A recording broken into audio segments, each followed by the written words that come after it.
Hello friends, എല്ലാവർക്കും സ്വാഗതം പുതിയ വീഡിയോയിലേക്ക്. ഇന്ന് ഞാൻ വന്നിട്ടുള്ളത് വളരെ ഈസി ആയിട്ട് തയ്യാറാക്കി എടുക്കാൻ പറ്റുന്ന നല്ലൊരു ഈവനിങ് സ്നാക്ക് റെസിപ്പി ആയിട്ടാണ്. പുറമേക്ക് നന്നായിട്ട് മുരിഞ്ഞിട്ടുള്ള ഉള്ളൊക്കെ വളരെ സോഫ്റ്റ് ആയിട്ടുള്ള ക്യാരറ്റ് മുട്ടസുർക്കയാണ് ഞാൻ ഇന്നിവിടെ ഉണ്ടാക്കാൻ പോകുന്നത്. വീഡിയോ കണ്ടിട്ട് ഇഷ്ടപ്പെടുവാണെങ്കിൽ ലൈക്ക് ചെയ്യുക, ഷെയർ ചെയ്യുക, കമൻറ്റ് ചെയ്യുക, ചാനൽ സബ്സ്ക്രൈബ് ചെയ്യാനും മറക്കരുത്. പിന്നെ ഫേസ്ബുക്കിലൂടെയാണ് വീഡിയോ കാണുന്നതെങ്കിൽ പേജ് ഫോളോ കൂടി ചെയ്യണേ. അപ്പോൾ നമുക്ക് നേരെ വീഡിയോയിലോട്ട് പോവാം. സ്നാക്ക് ഉണ്ടാക്കാൻ വേണ്ടിയിട്ട് ഞാനിവിടെ ഈ ഒരു ഗ്ലാസ്സിൽ 1 ഗ്ലാസ് പച്ചരി 5 മണിക്കൂർ സോക്ക് ചെയ്തെടുത്തിട്ടുണ്ട്. ഇനി ഇത് അരച്ചെടുക്കണം. അതിനായിട്ട് ഇത് മുഴുവനായിട്ടും മിക്സർ ഒരു വലിയ ജാറിലേക്ക് ഇട്ടുകൊടുക്കാം. ഇനി ഇതിലോട്ട് ഒരു 1/4 ഗ്ലാസ് ചോറ് ചേർത്ത് കൊടുക്കാം. ഞാനിവിടെ മഞ്ഞക്കുറുവയുടെ ചോറാണ് എടുത്തിട്ടുള്ളത്. നിങ്ങൾക്ക് ഏത് ചോറ് വേണമെങ്കിലും എടുക്കാവുന്നതാണ്. ഇനി ഇതിലോട്ട് ഒരു 2 ടേബിൾ സ്പൂൺ മൈദ ചേർത്ത് കൊടുക്കുന്നുണ്ട്. പിന്നെ ഒരു മുട്ട പൊട്ടിച്ചൊഴിക്കാം. ഇനി ഇതിലേക്ക് ആവശ്യത്തിനുള്ള ഉപ്പ് ചേർത്ത് കൊടുക്കാം. പിന്നെ 1/4 ഗ്ലാസ് വെള്ളം ഒഴിച്ചു കൊടുക്കുന്നുണ്ട്. എന്നിട്ട് നല്ല സ്മൂത്ത് ആയിട്ടൊന്ന് അരച്ചെടുത്ത് വരാം. ഇപ്പോൾ ഇതാ നല്ല സ്മൂത്തായി തന്നെ അരച്ചെടുത്തിട്ടുണ്ട്. ഇനി ഇതൊരു ബൗളിലേക്ക് മാറ്റി കൊടുക്കാം.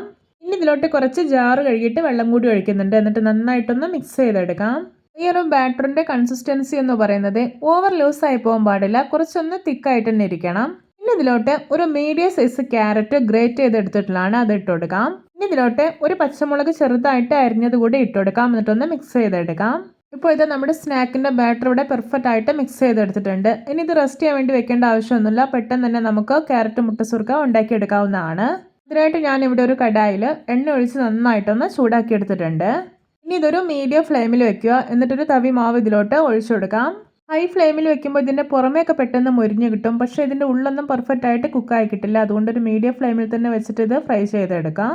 ഇപ്പോൾ ഇതിൻ്റെ ഒരു സൈഡൊക്കെ ഒന്ന് മുരിഞ്ഞ് വരാൻ തുടങ്ങിയിട്ടുണ്ട്. ഇനി ഇതൊന്ന് തിരിച്ചിട്ടെടുക്കാം. ഇപ്പോൾ ഇതാ 2 സൈഡും നല്ല പെർഫെക്റ്റ് ആയി തന്നെ മുരിഞ്ഞ് നല്ലൊരു ഗോൾഡൻ കളറായി വന്നിട്ടുണ്ട്. അപ്പോൾ ഇത് പാകമായിട്ടുണ്ട്. ഇതിനെ എണ്ണയിൽ നിന്ന് കോരി മാറ്റാവുന്നതാണ്. ഇതുപോലെ നമുക്ക് മറ്റുള്ളതെല്ലാം ഉണ്ടാക്കിയെടുക്കാം.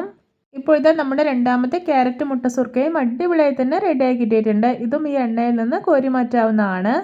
ഇത് കാണാൻ തന്നെ എന്തൊരു ഭംഗിയാണല്ലേ, പൂ പോലെയാണ് ഇരിക്കുന്നത്. അതുപോലെ തന്നെയാണ് കഴിക്കാനും നല്ല രുചിയാണ്. ഇത് കണ്ടോ, പൊട്ടി പോവുകയോ എണ്ണ കുടിക്കുകയോ ഒന്നും ചെയ്തിട്ടില്ല. അപ്പോൾ നമ്മുടെയൊക്കെ വീട്ടിൽ എപ്പോഴും ഉണ്ടാകുന്ന വളരെ കുറച്ച് ഇൻഗ്രീഡിയൻസ് മാത്രം മതി ഈ ഒരു ടേസ്റ്റി ആയിട്ടുള്ള ക്യാരറ്റ് മുട്ടസുർക്ക ഉണ്ടാക്കിയെടുക്കാനായിട്ട്. നിങ്ങളെല്ലാവരും ഇതുപോലെ ഒന്ന് ഉണ്ടാക്കി നോക്കണേ. നിങ്ങൾക്കിത് നല്ല ചൂടുള്ള ചായക്കൊപ്പം കഴിക്കാം, അതും അല്ലെങ്കിൽ ഇഷ്ടമുള്ള കറികൾക്കൊപ്പവും കഴിക്കാവുന്നതാണ്. അപ്പോൾ എല്ലാവർക്കും എൻ്റെ സിമ്പിൾ ആൻഡ് ടേസ്റ്റി ക്യാരറ്റ് മുട്ടസുർക്ക റെസിപ്പി ഇഷ്ടപ്പെട്ടെന്ന് വിചാരിക്കുന്നു. ഇഷ്ടപ്പെട്ടാൽ സപ്പോർട്ട് ചെയ്യാൻ മറക്കരുത്. അപ്പോൾ ഇതുപോലെയുള്ള വെറൈറ്റി വീഡിയോകളായി നമുക്ക് വീണ്ടും കണ്ടുമുട്ടാം. Okay, bye bye.